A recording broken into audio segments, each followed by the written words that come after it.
തൃശൂരിലെ വോട്ട് ചേർക്കലുമായി ബന്ധപ്പെട്ട് ബി.ജെ.പിക്കെതിരെ ഉയർന്ന ആരോപണങ്ങൾ രാഷ്ട്രീയ പ്രേരിതം. തദ്ദേശ തെരഞ്ഞെടുപ്പ് അടുത്തു നിൽക്കെ ബി.ജെ.പിയുടെ വോട്ട് വിഹിതത്തിൽ ഇടിവുണ്ടാക്കാനാണ് എൽ.ഡി.എഫിന്റെയും യു.ഡി.എഫിന്റെയും ആസൂത്രിത നീക്കം. കേന്ദ്രമന്ത്രി സുരേഷ് ഗോപിയുടെ ജനസമ്മതി ഇടിച്ചു താഴ്ത്താനും വിവാദങ്ങളിലൂടെ ഇരുകൂട്ടരും ലക്ഷ്യം വെക്കുന്നുണ്ട്.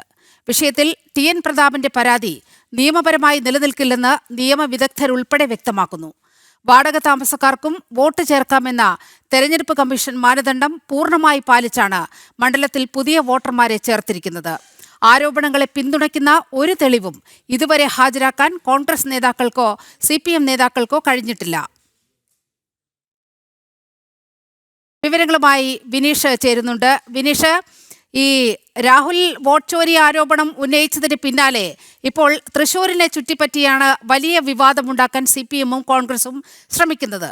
നേരത്തെ സുരേഷ് ഗോപിയുടെ കുടുംബത്തിന്റെ 11 വോട്ടുകൾ ഇങ്ങനെ ചേർത്തു എന്ന് പറഞ്ഞുകൊണ്ടായിരുന്നു വിവാദം സൃഷ്ടിച്ചത്. ഇപ്പോൾ ഒരു വാടക വീട് കേന്ദ്രീകരിച്ച് 83 വോട്ടുകൾ എന്ന് പറയുന്നു. അങ്ങനെ വെച്ച് നോക്കുമ്പോൾ ഈ മാധ്യമങ്ങൾ പുറത്തുവിടുന്ന കണക്കനുസരിച്ച് ഒരു 100 വോട്ട് അധികമായി ചേർത്തു എന്നൊക്കെയാണ് പറയുന്നത്. പക്ഷേ സുരേഷ് ഗോപി തൃശ്ശൂരിൽ നിന്ന് വിജയിക്കുന്നത് 70,000-ലധികം വോട്ടിന്റെ ഭൂരിപക്ഷത്തിലാണ്. എങ്ങനെയാണ് ഈ കണക്കുകൾ തമ്മിൽ ഏതെങ്കിലും വിധത്തിലൊരു മാച്ച് ഉണ്ടോ ഈ ആരോപണങ്ങളുമായി ബന്ധപ്പെടുത്തി നോക്കുമ്പോൾ? തീർച്ചയായിട്ടും ഇപ്പോൾ സംസ്ഥാനത്തുണ്ടായിരിക്കുന്ന വോട്ട് വിവാദം അല്ലെങ്കിൽ തൃശ്ശൂരിനെ കേന്ദ്രീകരിച്ചുണ്ടായിരിക്കുന്ന വോട്ട് വിവാദം തികച്ചും രാഷ്ട്രീയ പ്രേരിതം എന്ന് തന്നെയാണ് നമുക്ക് മനസ്സിലാക്കാൻ സാധിക്കുന്നത്. കാരണം തെരഞ്ഞെടുപ്പ് കമ്മീഷൻ നിയമപരമായി പറഞ്ഞിട്ടുള്ള മാനദണ്ഡങ്ങൾ പാലിച്ചുകൊണ്ട് തന്നെയാണ് സുരേഷ് ഗോപിയുടെ കുടുംബം അവിടെ വോട്ട് ചേർത്തിരിക്കുന്നത് എന്ന കാര്യത്തിൽ സംശയമില്ല. നമുക്ക് കൃത്യമായി തെരഞ്ഞെടുപ്പ് കമ്മീഷന്റെ മാനദണ്ഡം പറയുന്നത് വാടകയ്ക്ക് ഒരാൾ ഒരു വീട്ടിൽ തുടർച്ചയായി കുറച്ച് നാളുകളായി താമസിക്കുകയാണെങ്കിൽ അയാൾക്ക് തദ്ദേശ സ്വയംഭരണ തെരഞ്ഞെടുപ്പിലാകട്ടെ ഒപ്പം തന്നെ നിയമസഭയിലോ ലോകസഭയിലോ തെരഞ്ഞെടുപ്പിൽ അയാൾക്ക് ആ പ്രദേശത്ത് വോട്ട് ചെയ്യാനുള്ള അവകാശമുണ്ട്. അവകാശം രേഖപ്പെടുത്തേണ്ടത് ഇത്തരത്തിലാണ്. പ്രാഥമികമായി എൻ്റെ കയ്യിലിരിക്കുന്നതിന് സമാനമായിട്ടുള്ള ഒരു വോട്ടർ പട്ടികയുണ്ട്. ആ വോട്ടർ പട്ടികയിൽ പേര് ചേർക്കുകയാണ് പ്രാഥമികമായ കർത്തവ്യം. ആ പ്രാഥമികമായ കർത്തവ്യം ഓരോ വോട്ടർമാരും ചെയ്യുന്നതുകൊണ്ട് അതിനുശേഷം പഞ്ചായത്തുകളിലോ മറ്റു സ്ഥലങ്ങളിലോ ഹിയറിങ്ങിനുണ്ട്. ആ ഹിയറിങ്ങുകളുടെയൊക്കെ പരിശോധനകൾക്ക് ശേഷം തന്നെയാണ് വോട്ടർ പട്ടികയിൽ വോട്ട് പ്രസിദ്ധീകരിച്ച് അയാൾക്ക് വോട്ട് ചെയ്യാനുള്ള അവകാശം ലഭിക്കുന്നത്. അതിൽ പ്രധാനമായും വാടകയ്ക്കാണ് വീട്ടിൽ താമസിക്കുന്നതെങ്കിൽ ആ വാടക വീട്ടിന്റെ അഡ്രസ്സ് ഒപ്പം തന്നെ ആ വാടക വീട്ടിന്റെ വീട്ടു നമ്പർ ഒപ്പം തന്നെ അവിടെ താമസിക്കുന്നത് എത്ര കാലമായി ആണ് എന്ന് തെളിയിക്കുന്ന സർട്ടിഫിക്കറ്റുകളും രേഖകളും ഉണ്ടെങ്കിൽ ഒരു വോട്ടർക്ക് മറ്റൊരു വാർഡിൽ അല്ലെങ്കിൽ മറ്റൊരു പ്രദേശത്ത് വോട്ട് ചേർക്കാനുള്ള അവകാശമുണ്ട്. ഒരുപക്ഷെ അയാൾ മറ്റൊരു ജോലി ചെയ്തുകൊണ്ടിരിക്കുന്ന സ്ഥലത്ത് നിന്ന് ഇവിടെ നിന്ന് മറ്റൊരു സ്ഥലത്തേക്ക് എത്താൻ സാധിക്കില്ല. ആ ഘട്ടത്തിൽ പോലുമാണെങ്കിൽ സംസ്ഥാനം വിട്ടുപോലും വോട്ട് ചേർക്കാനുള്ള അവകാശമുണ്ട്. ഒരു പൗരൻ്റെ അവകാശം ആ വോട്ടവകാശം നിറവേറ്റുക എന്നതാണ് ജനാധിപത്യ മര്യാദ. അതിനു വേണ്ടിയിട്ട് വോട്ട് ചേർക്കാനുള്ള അവകാശമുണ്ട്. ആ അവകാശം നിഷേധിക്കുന്ന തരത്തിലുള്ള ഒരു പ്രവർത്തനമാണ് ഇപ്പോൾ CPM-ന്റെയും കോൺഗ്രസിൻ്റെ ഭാഗത്തുനിന്നുണ്ടാകുന്നത് എന്നതാണ് നമുക്ക് മനസ്സിലാക്കാൻ സാധിക്കുന്നത്. സാധാരണ നമുക്ക് പരിശോധിക്കുകയാണെങ്കിൽ എൻ്റെ കയ്യിൽ ഇപ്പോൾ ഇരിക്കുന്നത് തിരുവനന്തപുരം ജില്ലയിലെ പൂവച്ചൽ പഞ്ചായത്തിലെ വോട്ടർ പട്ടികയാണ്. ഈ വോട്ടർ പട്ടിക നമുക്ക് പരിശോധിക്കുമ്പോൾ നമുക്ക് മനസ്സിലാക്കാൻ സാധിക്കുന്നത് പൂവച്ചൽ പഞ്ചായത്തിൽ ചാമവിള വാർഡിൽ എൻ്റെ സ്വന്തം വാർഡിലെ പട്ടികയാണ്. ആ പട്ടികയിൽ തന്നെ 16 വോട്ടുകളാണ് ഇരട്ടിച്ചിട്ടുള്ളത്. 700 വോട്ടുകൾ പരിശോധിക്കുമ്പോൾ 16 വോട്ടുകൾ ഇരട്ടിച്ചിട്ടുണ്ട്. നമുക്ക് ക്രമ നമ്പറുകളൊക്കെ പരിശോധിക്കുമ്പോൾ 133-ാമത്തെ ക്രമ നമ്പറിൽ സുരേഷ് കുമാർ ഡി എന്ന പേരിൽ ഒരാൾക്ക് വോട്ടുണ്ട്. അതേ സ്ഥലത്ത് തന്നെ 134 പരിശോധിക്കുമ്പോൾ സുരേഷ് കുമാർ ഡി എന്ന ആളുടെ പേരിൽ പരിശോധിക്കുന്ന സമയത്ത് വോട്ട് ചേർത്തിട്ടുണ്ട് എന്നത് സംബന്ധിച്ച് നമുക്ക് വ്യക്തമായി ബോധ്യമാകുന്നുണ്ട്. അങ്ങനെ നോക്കുമ്പോൾ ഈ ഇരട്ടിപ്പുകൾ അല്ലെങ്കിൽ തിരഞ്ഞെടുപ്പ് കമ്മീഷന്റെ സൈറ്റുകളിൽ വരുന്ന ഒരു പ്രശ്നം മാത്രമാണ്. അല്ലാതെ വോട്ട് ചേർത്തതും ഇരട്ടിപ്പിക്കൽ ഉണ്ടായതൊക്കെ അത് മനഃപൂർവ്വം ചെയ്തതാണ് എന്ന് രാഷ്ട്രീയ നേതാക്കൾ വരുത്തി തീർക്കുമ്പോൾ മുൻകാലങ്ങളിലെ എല്ലാ വോട്ടർ പട്ടികകളും പരിശോധിക്കുന്നത് അത് മാത്രവുമല്ല വിനീഷ്, BJP വളരെ കൃത്യമായി ഇക്കാര്യത്തിൽ ഒരു നിലപാടെടുത്തിട്ടുണ്ട്. പരാതി തെരഞ്ഞെടുപ്പ് കമ്മീഷന് അയച്ച സാഹചര്യം കൂടിയുണ്ട്. ഈ സംസ്ഥാനത്ത് 2,76,000 വോട്ടുകളുടെ ഇരട്ടിപ്പുണ്ട് എന്ന് കാണിച്ചുകൊണ്ട് തെരഞ്ഞെടുപ്പ് കമ്മീഷനെ സമീപിക്കുകയും അത് മാറ്റാൻ നടപടി ഉണ്ടാകണമെന്നും ആവശ്യപ്പെട്ട് തെരഞ്ഞെടുപ്പ് കമ്മീഷനെ സമീപിച്ചിരിക്കുന്ന ഏക പാർട്ടി എന്ന് പറയുന്നത് BJP-യാണ്. അപ്പോൾ BJP-ക്കെതിരെ ഈ രാഷ്ട്രീയ ആരോപണം ഉന്നയിച്ചുകൊണ്ട് അടുത്ത തദ്ദേശ തെരഞ്ഞെടുപ്പിൽ വോട്ട് വിഹിതം കുറയ്ക്കാനുള്ള വളരെ കൃത്യമായ അജണ്ടയാണ് പിന്നണിയിൽ ഒരുങ്ങുന്നത്, അല്ലേ? തീർച്ചയായിട്ടും ഈ സുരേഷ് ഗോപിയുടെ വിജയം മറ്റു പാർട്ടികളെ സംബന്ധിച്ചിടത്തോളം വലിയ രീതിയിൽ അലോസരപ്പെടുത്തുന്ന ഘട്ടങ്ങളിലേക്കൊക്കെ കാര്യങ്ങൾ എത്തുകയാണ്. നമുക്കറിയാം സുരേഷ് ഗോപിയുടെ വിജയം അത് കേരളത്തിൽ തന്നെ BJPക്കുണ്ടായ വലിയ മാറ്റങ്ങളുടെ ഒരു സൂചനയായി തന്നെയാണ് രാഷ്ട്രീയ നിരീക്ഷകർ വിലയിരുത്തുന്നത്. അതിനെ എങ്ങനെ തടസ്സപ്പെടുത്താം, ആ വിജയം കൃത്രിമമായി ഉണ്ടാക്കിയതാണ് എന്ന് വരുത്തി തീർക്കാനുള്ള ശ്രമമാണ് ഇപ്പോൾ വോട്ടർ പട്ടികയിൽ പിടിച്ചിരിക്കുന്ന ഈ ഒരു മറ്റു CPMന്റെയും കോൺഗ്രസിന്റെയും ഇപ്പോഴത്തെ ആരോപണങ്ങൾ എന്നാണ് നമുക്ക് മനസ്സിലാക്കാൻ സാധിക്കുന്നത്. നിയമപരമായി പ്രത്യേകിച്ച് തെരഞ്ഞെടുപ്പ് കമ്മീഷൻ പറയുന്ന തരത്തിലുള്ള ഈ തൃശ്ശൂരിലെ വോട്ട് ചേർക്കലുമായി ബന്ധപ്പെട്ട വലിയ വിവാദങ്ങൾ കൊഴുക്കുകയാണ്. ഈ ഘട്ടത്തിൽ നമ്മുടെ പ്രതിനിധി തൃശ്ശൂരിൽ നിന്നും ചേരുന്നുണ്ട്. സാനു, അവിടെ സുരേഷ് ഗോപിയുമായി ബന്ധപ്പെട്ട് ഉയരുന്ന ആരോപണം എന്ന് പറയുന്നത് കുടുംബത്തിലെ 11 പേരെ വോട്ടർ പട്ടികയിൽ ചേർത്തു. നമുക്കറിയാം 2019 മുതൽ സുരേഷ് ഗോപി ആ തെരഞ്ഞെടുപ്പുമായി ബന്ധപ്പെട്ട് സുരേഷ് ഗോപി തൃശ്ശൂരിലുണ്ട്, അദ്ദേഹത്തിന്റെ കുടുംബം അവിടെയുണ്ട്. ഇപ്പോൾ പറയുന്നത് സഹോദരന്റെ ഭാര്യയുടെയും വോട്ട് അവിടെ ചേർത്തിട്ടുണ്ട്, ഡ്രൈവറുടെ വോട്ട് ചേർത്തിട്ടുണ്ട്. ഇതൊക്കെ വളരെ നിയമപരമായി നടന്നു വന്നൊരു പ്രക്രിയയാണ്. പക്ഷേ ഇവർ ഒരിടത്ത് മാത്രമല്ലേ വോട്ട് ചെയ്തിട്ടുള്ളൂ, മറ്റ് രണ്ടാമത്തെ ഇടത്തേക്ക് വോട്ട് ചെയ്യാൻ പോയിട്ടില്ലല്ലോ. ഇത് കൃത്യമായി നിയമപരമായി എടുക്കുന്ന നടപടികൾ മാത്രമാണ് ഈ വോട്ട് ചേർക്കലുമായി ബന്ധപ്പെട്ട് സുരേഷ് ഗോപിയുടെ ഭാഗത്തു നിന്നും ഉണ്ടായിരിക്കുന്നത്. പക്ഷേ ഇത് മറച്ചു വെച്ചുകൊണ്ട് സുരേഷ് ഗോപിയുടെ വിജയം അന്യായമായി തെരഞ്ഞെടുക്കപ്പെട്ടതാണ്, ആ വിജയത്തിന് സത്യസന്ധതയില്ല എന്നൊക്കെ വരുത്തി തീർക്കാനുള്ള ബോധപൂർവമായ ശ്രമമാണ് ഇപ്പോൾ തൃശ്ശൂരിൽ നടന്നുകൊണ്ടിരിക്കുന്നത്. സാനു. നീലിമ, തീർച്ചയായിട്ടും അത് തന്നെയാണ്. അതായത് അല്പം മുമ്പ് വിനീഷ് സൂചിപ്പിച്ച പോലെ ഒരു സ്ഥലത്ത് ഒരാൾ സ്ഥിരതാമസമാക്കുന്നു, 6 മാസത്തിലധികം അവിടെ താമസിച്ചു കഴിഞ്ഞാൽ നിയമപരമായിട്ട് അദ്ദേഹത്തിന് അവിടേക്ക് വോട്ട് മാറ്റാനും പിന്നീട് വരുന്ന തെരഞ്ഞെടുപ്പുകളിൽ അദ്ദേഹത്തിന് സമ്മതിദാന അവകാശം നിർവഹിക്കാനുമുള്ള സ്വാതന്ത്ര്യവും നിയമപരമായിട്ടുള്ള എല്ലാ അവകാശങ്ങളും നിലനിൽക്കുകയാണ്. ഇത്തരത്തിലുള്ള മുട്ടാവാദങ്ങളുമായിട്ട് ഇടതുപക്ഷത്തിന്റെ ഭാഗത്തു നിന്നും ഒപ്പം കോൺഗ്രസിന്റെ ഭാഗത്തു നിന്നും ചില പ്രതികരണങ്ങൾ വരുന്നു. ഇതിന്റെ വാല് പിടിച്ചുകൊണ്ട് പരാതി കൊടുക്കുന്ന ഒരു നിലയിലേക്ക് ഈ നേതൃത്വങ്ങൾ മാറുന്നു. ഇതുമായി ബന്ധപ്പെട്ട് നമ്മൾ പരിശോധിക്കുമ്പോൾ 2019 മുതൽ കൃത്യമായിട്ടുള്ള ഒരു തെരഞ്ഞെടുപ്പ്, അതായത് 2024 തെരഞ്ഞെടുപ്പ് ലക്ഷ്യം വെച്ചുകൊണ്ട് BJPയുടെ ഭാഗത്തു നിന്ന് കൃത്യമായിട്ടുള്ള ഒരു ഇടപെടലും കൃത്യമായിട്ടുള്ള ഒരു പ്രവർത്തനവും എല്ലാ മേഖലയിലും ബൂത്ത് തലത്തിലടക്കം കൃത്യമായിട്ടുള്ള ഒരു പ്രവർത്തനം ഈ സാധാരണ അണികളുടെ ഭാഗത്തു നിന്നുണ്ടായിരുന്നു. അതിൻ്റെ വിജയം തന്നെയാണ് ഇവിടെ ഈ കഴിഞ്ഞ ലോക്സഭാ തെരഞ്ഞെടുപ്പിൽ സുരേഷ് ഗോപി നടത്തിയിട്ടുള്ള ഒരു മിന്നും വിജയം. 74,686 വോട്ടിൻ്റെ ഭൂരിപക്ഷത്തിൽ തൃശ്ശൂരിൽ നിന്നും ആ താമര വിരിഞ്ഞ് ലോക്സഭയിലേക്ക് സുരേഷ് ഗോപി പോകുന്ന ഒരു സാഹചര്യം ഉണ്ടായത്. എന്തായാലും ഈ ഒരു വിജയം തന്നെയാണ് ഈ ഇത്തരത്തിലുള്ള പരാതികളും ഒപ്പം തന്നെ ഇത്തരത്തിലുള്ള വിവാദങ്ങളും ഈ ഉണ്ടയില്ലാ വെടി പൊട്ടിക്കുന്നതിലേക്ക് കാര്യങ്ങൾ പോയിരിക്കുന്നത് എന്ന് തന്നെ നമുക്ക് വേണമെങ്കിൽ വിശേഷിപ്പിക്കുക. അതായത് ആസന്നമായിരിക്കുന്ന ത്രിതല പഞ്ചായത്ത് തെരഞ്ഞെടുപ്പ്, ഇതിന് തൊട്ടു പിന്നാലെ വരാൻ പോകുന്ന നിയമസഭാ തെരഞ്ഞെടുപ്പുകളിലടക്കം BJP ഉണ്ടാക്കാൻ പോകുന്ന ഒരു മേൽക്കൈ അല്ലെങ്കിൽ ഒരു മുന്നേറ്റം, അതിന് ഏത് വിധേനയും തടയിടുക എന്നുള്ളൊരു ലക്ഷ്യത്തോടു കൂടിയാണ് ഇത്തരത്തിലുള്ള ആരോപണങ്ങളുമായിട്ട് LDFും ഒപ്പം തന്നെ UDFും പോകുന്നതിനുള്ളൊരു കാരണം. ഒപ്പം നമ്മൾ ഈ കഴിഞ്ഞ 2024 തെരഞ്ഞെടുപ്പിലെ ആ ഒരു തെരഞ്ഞെടുപ്പ് റിസൾട്ട് പരിശോധിക്കുമ്പോഴേക്കും ഗുരുവായൂർ ഒഴികെ ബാക്കി 6 നിയമസഭാ മണ്ഡലങ്ങളിലും വലിയ മുന്നേറ്റം അല്ലെങ്കിൽ വലിയ ലീഡ് സുരേഷ് ഗോപിക്ക് ഉണ്ടാക്കാൻ സാധിച്ചു എന്നുള്ളത് തന്നെയാണ്. ആ ലീഡ് നില തന്നെയാണ് ഇപ്പോൾ ഈ പരാതി ഉന്നയിക്കുന്നവരുടെ ഉറക്കം കെടുത്തുന്നതും അല്ലെങ്കിൽ ഇത്തരത്തിലുള്ള പരാതി ഉന്നയിക്കുന്നതിന് ഒരു പ്രധാനപ്പെട്ട കാരണം. അതായത് ഈ അവരൊരിക്കലും വിചാരിക്കാത്ത മേഖല പോലും, ഒപ്പം തന്നെ CPIയുടെ നേതാവ്, സംസ്ഥാന നേതാവും ഒപ്പം തന്നെ LDFിന്റെ സ്ഥാനാർത്ഥിയുമായിരുന്ന സുനിൽ കുമാറിന്റെ വാർഡിൽ പോലും അദ്ദേഹത്തിന് മുന്നേറാൻ സാധിച്ചില്ല, അല്ലെങ്കിൽ അദ്ദേഹത്തിന് മേൽക്കൈ ഉണ്ടാക്കാൻ സാധിച്ചില്ല. അതായത് സുനിൽ കുമാറിന്റെ പഞ്ചായത്തിലെ ബൂത്തിൽ പോലും BJPയാണ് ലീഡ് ചെയ്തത്. 156 വോട്ടിന്റെ ഭൂരിപക്ഷം അല്ലെ ലീഡ് സുരേഷ് ഗോപിക്ക് ഉണ്ടാക്കാൻ സാധിച്ചു എന്നത് തന്നെ എത്രത്തോളം അവരെ അലോസരപ്പെടുത്തുന്നു. ആ വിജയം അവർ അംഗീകരിക്കാതിരിക്കാനുള്ള പ്രധാനപ്പെട്ട കാര്യവും ഈ സുനിൽ കുമാറിന്റെ വാർഡിൽ അല്ലെങ്കിൽ ബൂത്തിൽ പോലും ഉണ്ടായിരിക്കുന്ന ആ വോട്ട് ചോർച്ചയാണ്. ഇതെല്ലാമാണ് ഇപ്പോഴത്തെ ആരോപണങ്ങളുടെ പ്രധാന കാരണം എന്ന് തന്നെ വേണം പറയാനായിട്ട്. അതായത് ഗുരുവായൂർ, മണലൂർ, നാട്ടിക, തൃശ്ശൂർ, ഒല്ലൂർ, പുതുക്കാട്, ഇരിങ്ങാലക്കുട മണ്ഡലങ്ങൾ ഉൾപ്പെടുന്നതാണ് തൃശ്ശൂർ ലോക്സഭാ മണ്ഡലം. ഇതിൽ തൃശ്ശൂരിന് പുറമെ ബാക്കി എല്ലാ ഗുരുവായൂരിന് പുറമെ ബാക്കി എല്ലാ പ്രദേശത്തും സുരേഷ് ഗോപിക്ക് വ്യക്തമായിട്ടുള്ള ലീഡ് ഉണ്ടായിരുന്നു. കഴിഞ്ഞ ലോക്സഭാ തെരഞ്ഞെടുപ്പിൽ, അതായത് 2024 ലോക്സഭാ തെരഞ്ഞെടുപ്പിലെ മണ്ഡലം തിരിച്ചുള്ള ഭൂരിപക്ഷ കണക്ക് പരിശോധിച്ചാൽ തൃശ്ശൂരാണ് സുരേഷ് ഗോപിക്ക് ഏറ്റവും അധികം ഭൂരിപക്ഷം നേടിക്കൊടുത്ത നിയമസഭാ മണ്ഡലം.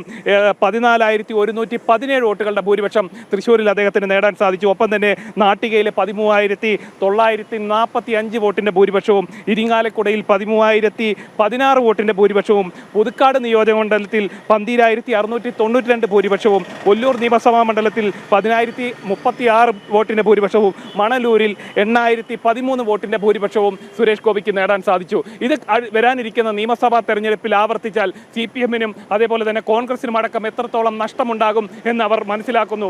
അതിനെ കാലെ കൂട്ടി തടയിടുന്നതിന് വേണ്ടിയാണ് ഇത്തരത്തിലുള്ള ന്യായീകരണങ്ങളും അല്ലെങ്കിൽ വിശ്വസിക്കാൻ പറ്റാത്ത നുണകളുമായിട്ടും അവർ പല കാര്യങ്ങളും പടച്ചുവിട്ട് രംഗത്ത് വരുന്നത്. എന്തായാലും അതൊരു ഭാഗത്ത്, അതായത് ഇരട്ട വോട്ടുകൾ ചേർത്തു, ഒപ്പം തന്നെ വ്യാജ വോട്ടുകൾ വന്നു എന്നടക്കമുള്ള ആരോപണങ്ങൾ അവർ ഒരു ഭാഗത്ത് ഉന്നയിക്കുമ്പോൾ, വരാനിരിക്കുന്ന തദ്ദേശ തെരഞ്ഞെടുപ്പിന്റെ ഭാഗമായിട്ടുള്ള വോട്ടർ പട്ടികയും പുറത്തു വന്നിരിക്കുകയാണ്. ആ വോട്ടർ പട്ടികയിലും വലിയ ക്രമക്കേടുകളാണ് ഉണ്ടായിട്ടുള്ളത്. CPM-ന്റെയും ഒപ്പം തന്നെ കോൺഗ്രസിന്റെ നേതൃത്വത്തിൽ വലിയ രീതിയിൽ വ്യാജ വോട്ടുകൾ ചേർത്തിട്ടുണ്ട്. അത് തൃശ്ശൂർ കോർപ്പറേഷനിലെ വിവിധ വാർഡുകളിൽ അതിന്റെ കാര്യങ്ങൾ കണ്ടതാണ്. തൃശ്ശൂർ കോർപ്പറേഷനിലെ മെമ്പർമാർക്ക് പോലും ഇരട്ട വോട്ടുകളുണ്ട്. ഇത്തരം കാര്യങ്ങളിലൊന്നും പ്രതികരിക്കാതെ ഇവർ മുൻകാലത്തെ ചില ആരോപണങ്ങൾ ഏറ്റുപിടിച്ചുകൊണ്ട് അല്ലെങ്കിൽ വിശ്വസനീയമല്ലാത്ത ചില കാര്യങ്ങൾ പറഞ്ഞുകൊണ്ട് ഇവിടെ ഈ സുരേഷ് ഗോപിയുടെ ഉയരുന്ന ഒരു ചോദ്യമുണ്ട്, BJP നേതാക്കൾ തന്നെ ഉന്നയിക്കുന്ന ഒരു ചോദ്യമുണ്ട്. ഈ വോട്ടർ പട്ടികയൊക്കെ പുറത്തു വന്ന സമയത്ത് അവിടെ ഈ രാഷ്ട്രീയ പാർട്ടികളൊക്കെ ഉണ്ടായിരുന്നല്ലോ. ഓരോ ഈ CPM-ന്റെയും കോൺഗ്രസിൻ്റെയും ഒക്കെ ഒരു സംഘടനാ സംവിധാനം അനുസരിച്ച് ഓരോ വോട്ടർ പട്ടികയിലെയും ആളുകളെ വളരെ കൃത്യമായി അവർക്കറിയാം, ബൂത്ത് തലത്തിൽ അറിയാം.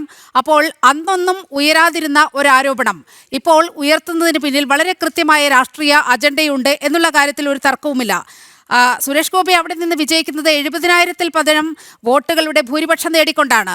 അപ്പോൾ ഈ 70,000-ൽ പരം വോട്ടിന്റെ ഭൂരിപക്ഷം എന്ന് പറയുന്നത് ഇവർ ഉന്നയിക്കുന്ന ഒരു ഡ്രൈവറുടെയോ അല്ലെങ്കിൽ BJP നേതാവ് ഉണ്ണികൃഷ്ണന്റെയോ അല്ലെങ്കിൽ അദ്ദേഹത്തിന്റെ സഹോദരന്റെയോ മാത്രം ഈ ഇരട്ട വോട്ടുകൾ മാത്രം വെച്ചുകൊണ്ടാണ് ഈ മഹാവിജയം സുരേഷ് ഗോപി നേടിയത്. ആ വിജയത്തിന്റെ തിളക്കം കുറയ്ക്കുന്നതിനോടൊപ്പം തന്നെ BJP-യെ സംശയമുനയിൽ നിർത്താനുള്ള അതിനിഗൂഢമായ ഒരു നീക്കം തന്നെയാണ് ഇതിന്റെ പുറകിൽ ഉള്ളത് എന്നല്ലേ പറയേണ്ടത്? തീർച്ചയായിട്ടും അതുതന്നെയാണ് നമ്മൾ മുൻപ് സൂചിപ്പിച്ചത്. അതായത് വരാനിരിക്കുന്ന തെരഞ്ഞെടുപ്പുകളിൽ ഏത് വിധേനയും BJP-യുടെ മുന്നേറ്റത്തിന് തടയിടുക എന്നുള്ള ലക്ഷ്യം വെച്ചുകൊണ്ടും അതേപോലെ തന്നെ പൊതുജനങ്ങളുടെ വോട്ടർമാരുടെ ഇടയിൽ ഒരു സംശയ നിഴലിലേക്ക് BJP സംവിധാനങ്ങളെ മാറ്റി നിർത്തുക എന്നുള്ള ലക്ഷ്യം വെച്ച് തന്നെയാണ് ഇത്തരത്തിലുള്ള ആരോപണങ്ങളുമായിട്ട് ഇടത് വലത് മുന്നണികൾ പുറത്തു വന്നിട്ടുള്ളത്, അല്ലെങ്കിൽ രംഗത്ത് വന്നിട്ടുള്ളത്. അതായത് സാധാരണ നിലയിൽ ഇത്രയും വലിയൊരു വിജയം നേടിയത് അത് ഇതുവരെ അവർക്ക് അംഗീകരിക്കാൻ സാധിച്ചിട്ടില്ല എന്നുള്ളത് തന്നെയാണ്. അതായത് ഇതിനു മുൻപ് വോട്ടർ പട്ടിക പ്രസിദ്ധീകരിച്ചിരുന്നു, അതിന് നിയമപരമായിട്ട് ചോദ്യം ചെയ്യാനുള്ള സമയങ്ങൾ എല്ലാം ഉണ്ടായിരുന്നു, 2 തവണ പരാതി നൽകാനായിട്ടുള്ള അവസരമുണ്ടായിരുന്നു. ഈ സമയങ്ങളൊന്നും വിനിയോഗിക്കാതെ, അതായത് ആള് വിജയിച്ച് 1 വർഷത്തിന് ശേഷം ഇത്തരം ആരോപണങ്ങൾ ഏറ്റുപിടിച്ചുകൊണ്ട് അല്ലെങ്കിൽ രാഹുൽ ഗാന്ധി പൊട്ടിച്ച ആ ഒരു വാദത്തിന്റെ ചുവട് പിടിച്ചുകൊണ്ടാണ് ആദ്യം ഇവിടെ DCC പ്രസിഡന്റ് ആയിട്ടുള്ള അത് തന്നെയാണ് വലിയ രാഷ്ട്രീയ പ്രേരിതം എന്ന് നമുക്ക് പറയാവുന്ന ഘട്ടം. വിനീഷിലേക്ക് കൂടി പോകുന്നു. വിനീഷ്, നമ്മൾ BJP വലിയ വോട്ട് സമാഹരിച്ച 2 മണ്ഡലങ്ങൾ നമുക്കൊന്ന് നോക്കാം. തിരുവനന്തപുരത്ത് BJP-യുടെ പരാജയം എന്ന് പറയുന്നത് 16,000 വോട്ടുകൾക്ക് മാത്രമാണ്. അതുപോലെ ആറ്റിങ്ങലിലും 16,272 വോട്ടുകൾക്കാണ് പരാജയപ്പെടുന്നത്. പക്ഷേ സുരേഷ് ഗോപി വിജയിക്കുന്നത് 74,686 വോട്ടുകൾക്കാണ്. തുടരുക വിനീഷ്. ഇപ്പോൾ യുവരാജ് ഗോകുൽ നമ്മോടൊപ്പം ചേരുന്നുണ്ട്. ശ്രീ യുവരാജ് ഗോകുൽ, ഇപ്പോൾ തൃശ്ശൂരിൽ സുരേഷ് ഗോപിയുടെ വിജയത്തെ മുൻനിർത്തിക്കൊണ്ട് വലിയ ആരോപണങ്ങൾ ഉയർത്തുകയാണല്ലോ ഒരു വിഭാഗം മാധ്യമങ്ങളും അതുപോലെ കോൺഗ്രസും CPM-ഉം ഉൾപ്പെടെയുള്ളവർ. ഇപ്പോൾ TN പ്രതാപൻ നൽകിയ പരാതി അനുസരിച്ച് കേസെടുക്കുന്ന സാഹചര്യം വരെ ഉണ്ടായി എന്നാണ് മനസ്സിലാകുന്നത്. എങ്ങനെയാണ് ഈ സാഹചര്യത്തെ BJP കാണുന്നത്? അല്ല, അത് ഈ മാസത്തെ കരച്ചിലായിട്ട് മാത്രമേ ഞാൻ അതിനെ കാണുന്നുള്ളൂ. അവർ ഓരോ മാസവും തൃശ്ശൂരുമായി ബന്ധപ്പെട്ടിട്ട് വ്യത്യസ്തമായിട്ടുള്ള വെറൈറ്റി ആയിട്ട് കരഞ്ഞുകൊണ്ടിരിക്കുകയാണ്. അപ്പൊ ഈ മാസം ഈ കാരണം പറഞ്ഞ് കരയുന്നു എന്നുള്ളതാണ്. അടുത്ത മാസം പുതിയൊരു കാരണം അവർക്ക് കിട്ടും, എന്തെങ്കിലും തരത്തിലുള്ള ഒരു കാരണവുമായിട്ട് അവർ വരുമെന്ന് മാത്രമേ ഞാൻ അതിനകത്ത് കാണാൻ വേണ്ടിയിട്ട് ആഗ്രഹിക്കുന്നുള്ളൂ. ഒന്നാമത്തെ കാര്യം എന്ന് പറഞ്ഞു കഴിഞ്ഞാൽ അവരിപ്പോ ഉന്നയിച്ചുകൊണ്ടിരിക്കുന്ന പ്രധാനപ്പെട്ട ഒരു ആരോപണം എന്ന് പറയുന്നത് ആലത്തൂർ മണ്ഡലത്തിൽ ഉൾപ്പെടെയുള്ള വോട്ടുകൾ നമ്മൾ വ്യാപകമായിട്ട് തൃശ്ശൂർ മണ്ഡലത്തിലേക്ക് എത്തിച്ചു എന്നുള്ളതാണ്. നോക്കൂ, 2019 ആലത്തൂർ മണ്ഡലത്തിനകത്ത് 88,000 വോട്ടെന്തോളം BJP-ക്ക് ഉണ്ടായിരുന്നതെന്നുണ്ടെങ്കിൽ അത് ഇത്തവണ 1,80,000-ലധികം വോട്ട്, അതായത് 1 ലക്ഷം വോട്ടിന്റെ വർധന ആലത്തൂർ മണ്ഡലത്തിൽ ഉണ്ടായിട്ടുണ്ട്. അപ്പൊ ആലത്തൂർ മണ്ഡലത്തിൽ നിന്ന് ഞങ്ങൾ 60,000 വോട്ട് ഇവിടേക്ക് ചേർപ്പിച്ചു എന്നുണ്ടെങ്കിൽ ആലത്തൂർ മണ്ഡലത്തിലെ 80,000 വോട്ട് 20,000 ആയിട്ട് കുറയേണ്ടതാണ്. പകരം ആലത്തൂർ മണ്ഡലത്തിലെ വോട്ട് 1,00,000-ലധികമായിട്ട് 1,00,000 വോട്ട് ആലത്തൂരിൽ കൂടുകയാണ് ചെയ്തത്. 1,80,000 ആയിട്ട് മാറുകയാണ് ചെയ്തിരിക്കുന്നത്. അപ്പൊ എന്ത് തരത്തിലുള്ള ആരോപണമാണ് അത് ഉന്നയിക്കുന്നതെന്ന് എനിക്ക് മനസ്സിലാകുന്നില്ല. പിന്നെ രണ്ടാമതായിട്ട് അവർ പ്രധാനമായിട്ടും പറയുന്നത് ചില നേതാക്കൾ, ഇപ്പൊ ഉണ്ണികൃഷ്ണ മാസ്റ്റർ ഉൾപ്പെടെയുള്ള നേതാക്കളുടെ വോട്ട് തൃശ്ശൂരിലേക്ക് മാറ്റി എന്നുള്ളതാണ്. അതിനകത്ത് എന്താണെന്ന് തെറ്റ്? കാരണം തൃശ്ശൂരിൽ സുരേഷ് ഗോപി കഴിഞ്ഞ 5 വർഷമായിട്ട് അദ്ദേഹം അവിടെ വീട് വാടകയ്ക്ക് എടുത്ത് പ്രവർത്തിക്കുന്നതാണ്. അപ്പൊ അദ്ദേഹത്തിന്റെ കുടുംബങ്ങളുടെ അതായത് ബന്ധുക്കളുടെ എന്ന് പറയുമ്പോൾ അദ്ദേഹത്തിന്റെ ഭാര്യയുടെ, മക്കളുടെ, അനിയന്റെ ഭാര്യയുടെ ഒക്കെ വോട്ട് സ്വാഭാവികമായിട്ട് വീട്ടിലേക്ക് ട്രാൻസ്ഫർ ചെയ്തിട്ടുണ്ട്. കാരണം അവരെല്ലാവരും അദ്ദേഹത്തോടൊപ്പം പ്രവർത്തിക്കുന്നതാണ്. സുരേഷ് ഗോപിയുടെ പ്രവർത്തനം അറിയാവുന്ന എല്ലാവർക്കും അറിയാം. സുരേഷ് ഗോപിയുടെ കാലങ്ങളായിട്ട് അദ്ദേഹത്തിന്റെ സെക്രട്ടറി എന്ന് പറയുന്നത് അദ്ദേഹത്തിന്റെ അനിയനാണ്. അപ്പൊ തീർച്ചയായിട്ടും അദ്ദേഹത്തിന്റെ ഒപ്പം തന്നെ പ്രവർത്തിക്കുന്ന ആളാണ്. അപ്പൊ അവര് തൃശ്ശൂരിൽ വന്ന് താമസിച്ച് പ്രവർത്തിക്കുമ്പോൾ അവർക്ക് വാടക ചീട്ടുണ്ടെന്നുണ്ടെങ്കിൽ അവർക്ക് വോട്ട് അങ്ങോട്ടേക്ക് മാറ്റാം. അതുപോലെ തന്നെ ഉണ്ണികൃഷ്ണ മാസ്റ്റർ ഉൾപ്പെടെയുള്ള ആൾക്കാര് അവര് സുരേഷ് ഗോപിക്ക് ഒപ്പം തന്നെ തൃശ്ശൂരിൽ എത്തുകയും അവിടെ സ്റ്റേ ചെയ്തുകൊണ്ട് പ്രവർത്തിക്കുകയും ചെയ്തിട്ടുള്ള ആൾക്കാരാണ്. അപ്പൊ ഞാൻ തന്നെ പലപ്പോഴും തൃശ്ശൂരിൽ പോകുന്ന സമയത്ത് ഇവരെയൊക്കെ എത്ര തവണ അവിടെ വെച്ച് നമ്മൾ തന്നെ കാണുന്നുണ്ട്. കാരണം അവരെല്ലാവരും തന്നെ അവിടെ താമസിച്ച് പ്രവർത്തിക്കുന്ന സാഹചര്യത്തിലാണുള്ളത്. അപ്പൊ അവര് അവിടെ താമസിച്ച് പ്രവർത്തിക്കുമ്പോൾ ഇപ്പൊ നമ്മള് ഇപ്പൊ ഒരിടത്തേക്ക് ജോലിക്ക് ട്രാൻസ്ഫർ ആയി പോയി എന്നിരിക്കട്ടെ, നമ്മൾ കുറച്ചു നാൾ അവിടെ നിൽക്കുകയാണെന്നുണ്ടെങ്കിൽ നമുക്ക് വേണമെന്നുണ്ടെങ്കിൽ നമുക്ക് ID കാർഡ് അവിടെ ആക്കാം, നമ്മുടെ വോട്ട് അങ്ങോട്ടേക്ക് മാറ്റാം. ഇത് ഇന്ത്യൻ നിയമവ്യവസ്ഥ അനുവദിക്കുന്ന കാര്യമല്ലേ? അത് ചെയ്യുന്നതിനകത്ത് കൂടെ ആർക്കാണ് ഇത്ര പരാതി? മാത്രമല്ല യുവരാജ്, ഇതുമായി ബന്ധപ്പെട്ട് ഉള്ള ഉദ്യോഗസ്ഥരെ നിയമിക്കുന്നതും അവരെ നിയന്ത്രിക്കുന്നതും മുഴുവൻ ഈ സർക്കാർ സംവിധാനമല്ലേ, അല്ലാതെ BJP-യോ? പറയണമെന്നുണ്ടെങ്കിൽ ഒരുപാടുണ്ടെന്ന് നമുക്ക് അരമണിക്കൂർ സംസാരിച്ചാലും തീരില്ല. കാരണം കാര്യം എന്താ വെച്ചാൽ ഒരു ബൂത്തിനകത്ത് ഇപ്പൊ പൊതുജനങ്ങൾ, ഇപ്പൊ ഞാനോ നിങ്ങളോ ആരോ ആവട്ടെ, വോട്ട് ചേർക്കാൻ വേണ്ടി ഓൺലൈനായിട്ട് നമ്മൾ അപേക്ഷ കൊടുത്തു കഴിഞ്ഞാല് അത് വെരിഫൈ ചെയ്യാൻ വരുന്ന ആരാ? BLO-മാരാണ്, ബൂത്ത് ലെവൽ ഓഫീസേഴ്സ് ആണ്. അവരെ ആരാ മാനേജ് ചെയ്യുന്നത്? അതാത് സംസ്ഥാന സർക്കാരുകളുടെ കീഴിലുള്ള റവന്യൂ വകുപ്പാണ് അവരെ മാനേജ് ചെയ്യുന്നത്. അപ്പൊ ബൂത്ത് ലെവൽ ഓഫീസർ എന്ന് പറയുന്നത് സംസ്ഥാന സർക്കാരിന്റെ കീഴിലുള്ള ആൾക്കാരാണ്. അത് മാത്രമല്ല, വിവിധ രാഷ്ട്രീയ പാർട്ടികളുടെ ഏജന്റുമാരുണ്ട്, ബൂത്ത് ലെവൽ ഏജന്റുമാരുണ്ട്. ഈ പറയുന്ന ഏതെങ്കിലും വോട്ടിനകത്ത് അവർക്ക് സംശയം ഉണ്ടെന്നുണ്ടെങ്കിൽ അവർക്ക് തിരഞ്ഞെടുപ്പ് സമയത്ത് അതിനകത്ത് സംശയം ഉന്നയിക്കാമല്ലോ. അപ്പൊ ഇതൊന്നും ചെയ്യാതെ ഇതെല്ലാം കഴിഞ്ഞിട്ട് 1 വർഷം കഴിയുമ്പോൾ ഒരു സമയം പറയുന്ന ആന ഇടഞ്ഞത് കൊണ്ടാണ് തൃശ്ശൂരിലെ ആൾക്കാർ BJP-ക്ക് വോട്ട് ചെയ്തത്, കുതിരക്ക് കൊമ്പ് മുളച്ചത് കൊണ്ടാണ് BJP-ക്ക് വോട്ട് ചെയ്തത് എന്നൊക്കെ പറഞ്ഞുകൊണ്ട് ഓരോ കാരണങ്ങളുമായിട്ട് ഇറങ്ങിയിരിക്കുകയാണ്. തോറ്റാൽ ആദ്യം തോൽവി സമ്മതിക്കാൻ പഠിക്കണവര്. ആ തോൽവി സമ്മതിക്കുക, അംഗീകരിക്കുക എന്നതാണ് ജനാധിപത്യ മര്യാദ. പക്ഷേ അത് ദൗർഭാഗ്യവശാൽ കോൺഗ്രസിൻ്റെയോ CPM-ൻ്റെ ഭാഗത്തു നിന്നും ഉണ്ടാകുന്നില്ല എന്നതാണ് പരമ ദയനീയമായ വസ്തുത. ഇപ്പോൾ യുവരാജ് ഗോകുലാണ് സംസാരിച്ചത്. വളരെയധികം നന്ദി ശ്രീ യുവരാജ് ഗോകുൽ. വിനീഷിലേക്ക് കൂടി പോകുകയാണ്. വിനീഷ്, ഇപ്പോൾ തൃശ്ശൂർ കേന്ദ്രീകരിച്ച് മാത്രമല്ല കേട്ടോ, ഇപ്പോൾ കൊച്ചിയിൽ ഒരു വോട്ടർ പട്ടികയുമായി ബന്ധപ്പെട്ട് ഒരു വിവാദം വരുന്നുണ്ട്. 84 വോട്ടുകൾ ഒരു കെട്ടിടവുമായി ബന്ധപ്പെട്ട് ചേർത്തുവെന്ന്. അപ്പോൾ കൊച്ചിയിൽ ജയിച്ചത് ആരാണ്? അവിടെ BJP അല്ലല്ലോ ജയിച്ചത്. അപ്പോൾ വളരെ കൃത്യമായി അജണ്ടയോടുകൂടി സുരേഷ് ഗോപിയെ മുൻനിർത്തിക്കൊണ്ട്, BJP-യെ മുൻനിർത്തിക്കൊണ്ട് ആസൂത്രിത നീക്കം നടക്കുകയാണ് വോട്ടർമാർക്കിടയിൽ ഭിന്നത പടർത്താൻ. വിനീഷ്, തീർച്ചയായിട്ടും നീലിമ സൂചിപ്പിച്ചത് കൊച്ചിയിലെ ഒരു കാര്യം. അതിൽ പ്രധാനപ്പെട്ടത് ഞാൻ അതിൻ്റെ വ്യക്തമായി ഈ ഒരു വോട്ടർ പട്ടികയെ സംബന്ധിച്ചുള്ള വ്യക്തമായ പഠനമുള്ളത് കൊണ്ട് തന്നെ പറയാം. നമുക്ക് അറിയാം, കന്യാസ്ത്രീ മഠങ്ങൾ, ഈ കന്യാസ്ത്രീ മഠങ്ങൾ പരിശോധിക്കുമ്പോൾ വിവിധ സ്ഥലങ്ങളിൽ നിന്ന് വരുന്ന കന്യാസ്ത്രീ മഠങ്ങളിൽ നിന്ന് മറ്റു അവരുടെ സുവിശേഷ പരിപാടികൾക്കൊക്കെ പോകുന്നവരാണ് ഈ കന്യാസ്ത്രീമാർ. അവരുടെ പ്രാർത്ഥനാ രീതികൾക്കൊക്കെ പോകുന്നതാണ്. ഒരു കന്യാസ്ത്രീ മഠത്തിൽ നിന്ന് നമുക്ക് കാണാൻ സാധിക്കുന്നത് ഏകദേശം 67-ലധികം വോട്ടുകളാണ് ഒരേ വീട്ടു നമ്പറിൽ. എന്തേ ഇത് ചോദ്യം ചെയ്യപ്പെടുന്നില്ല? നമുക്ക് തൃശ്ശൂരിലും അത് കാണാൻ സാധിക്കുന്നുണ്ട്. അതേസമയം തന്നെ AKG സെൻറ്റർ, തിരുവനന്തപുരത്തെ CPM-ൻ്റെ സംസ്ഥാന ഓഫീസ്, ആ സംസ്ഥാന ഓഫീസ് AKG പഠന ഗവേഷണ കേന്ദ്രം, ഇപ്പോൾ പുതിയ AKG ഓഫീസ്, AKG സെൻറ്റർ, അവിടെ കേന്ദ്രീകരിച്ച് CPM-ൻ്റെ വിവിധ നേതാക്കൾക്ക് വോട്ടുണ്ടല്ലോ. പ്രകാശ് കാരാട്ട് CPM-ൻ്റെ ദേശീയ നേതാവാണ്. പ്രകാശ് കാരാട്ടിന് ഡൽഹിയിൽ എങ്ങനെയാണ് വോട്ടുണ്ടായത്? പ്രകാശ് കാരാട്ട് നിരന്തരമായി ഡൽഹിയിൽ താമസിക്കുന്ന വ്യക്തിയായതുകൊണ്ടാണ് അവിടെ വോട്ട് ചെയ്യാൻ സാധിച്ചത്. സമാനമായ രീതി തന്നെയാണ് KPCC ഓഫീസ്, കോൺഗ്രസിൻ്റെ സംസ്ഥാന കമ്മിറ്റി ഓഫീസ്. ഈ കോൺഗ്രസിൻ്റെ സംസ്ഥാന കമ്മിറ്റി ഓഫീസിൽ ഏകദേശം ഞാൻ നേരത്തെ സൂചിപ്പിച്ചതുപോലെ തന്നെ നിരവധി വോട്ടുകൾ ചേർത്തിട്ടുണ്ട്. നമുക്ക് കൃത്യമായ കണക്ക് ആ ബൂത്ത് ലെവലിലുള്ള പരിശോധനകൾ നമ്മൾ തന്നെ നടത്തേണ്ടിയിരിക്കുന്നു. അപ്പോൾ കൃത്യമായി മനസ്സിലാകും. AKG സെൻറ്റർ കേന്ദ്രീകരിച്ച് അത്തരത്തിൽ തന്നെ നമുക്ക് നേരത്തെയും കൃത്യമായ വിവരങ്ങൾ ഉള്ളതാണ്. അങ്ങനെ AKG സെൻറ്റർ കേന്ദ്രീകരിച്ചും സംസ്ഥാനത്ത് ക്രോഡീകരിക്കുന്ന നേതാക്കൾ CPM-ന്റെ ഉന്നത നേതാക്കളുടെ നിരവധി വിനീഷ്, തൃശൂരിലെ വോട്ട് ചേർക്കലുമായി ബന്ധപ്പെട്ട് BJP-ക്കെതിരെ ഉയർന്ന ആരോപണങ്ങൾ രാഷ്ട്രീയ പ്രേരിതമാണ് എന്നത് തന്നെയാണ് ഈ ഘട്ടത്തിൽ പറയേണ്ടത്. വാർത്തയുടെ വിവരങ്ങൾ നൽകുകയായിരുന്നു വിനീഷും അതുപോലെ സാനുവും.